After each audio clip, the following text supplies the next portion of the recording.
What if you could fit a literal Formula 1 engine into the back of a Porsche 930 Turbo? Well, you would get one of these. A car for which Lanzante is taking 11 of these Tag Turbo Formula 1 engines built by Porsche for McLaren and putting them in the back of a Porsche.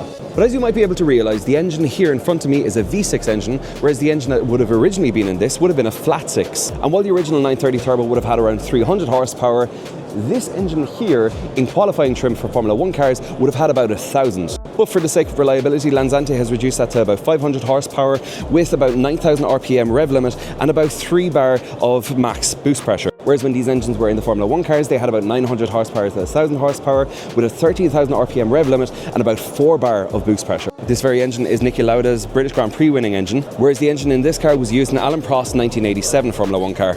But unlike so many other Porsche resto mods, this car looks so similar to what a 930 Turbo would have looked like when it left the factory, which I love because it hides all of the genius engineering, and there's a lot of it.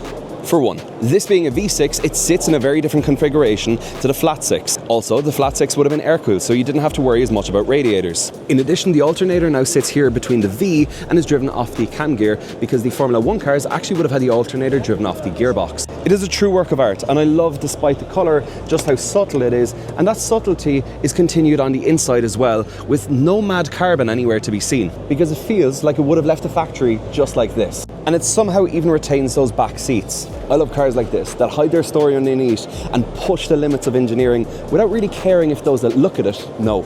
Oh, and please don't follow me if you don't like old school and classic cars like this.